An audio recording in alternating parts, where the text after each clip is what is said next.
Hello అండి. పిస్తా వేసిన ఈ కుకీస్ చాలా టేస్టీగా ఉంటాయి. ఒక్కసారి ట్రై చేశామంటే మనం మళ్ళీ మళ్ళీ చేసుకుంటాము.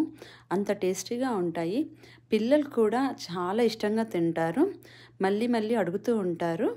దీనికోసం మనం రూమ్ టెంపరేచర్ ఉన్న బటర్ మాత్రమే వాడాలి. 3/4 కప్ బటర్ వేసుకొని 1 కప్ ఐసింగ్ షుగర్ వేసుకొని, మీ దగ్గర హ్యాండ్ మిక్స్ ఉంటే హ్యాండ్ మిక్స్‌తో అయినా చేయొచ్చు. లేదంటే మనం చేత్తో అయినా బాగా కలపాలి. షుగర్ అండ్ బటర్ మెల్ట్ అయ్యేంత వరకు కలిపి, ఆ తర్వాత కొంచెం కుంకుమ పువ్వు మిల్క్ ఒక 2 స్పూన్స్ వేసి మళ్ళీ మిక్స్ చేయాలి. ఇలా ఫ్లఫీగా రావాలి.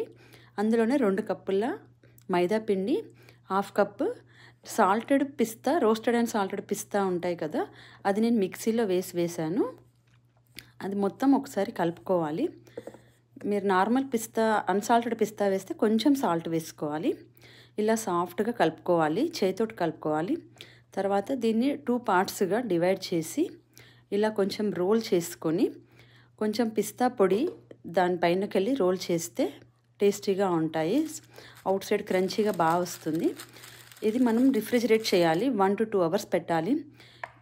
పెట్టిన తర్వాత 2 అవర్స్ తర్వాత బయటకు తీసి ఇలా స్లైసెస్గా కట్ చేసుకోవాలి. అన్నీ ఈవెన్ సైజుగా కట్ చేయాలి. అన్నీ కట్ చేసి బేకింగ్ ట్రేలో పెట్టుకొని 180 డిగ్రీ సెంటీగ్రేడ్ దానిలో 15 to 20 మినిట్స్ బేక్ చేయాలి. మీకు ఇంకా కొంచెం క్రిస్పీ కావాలంటే ఇంకా 1-2 మినిట్స్ ఎక్కువ పెట్టుకోవచ్చు.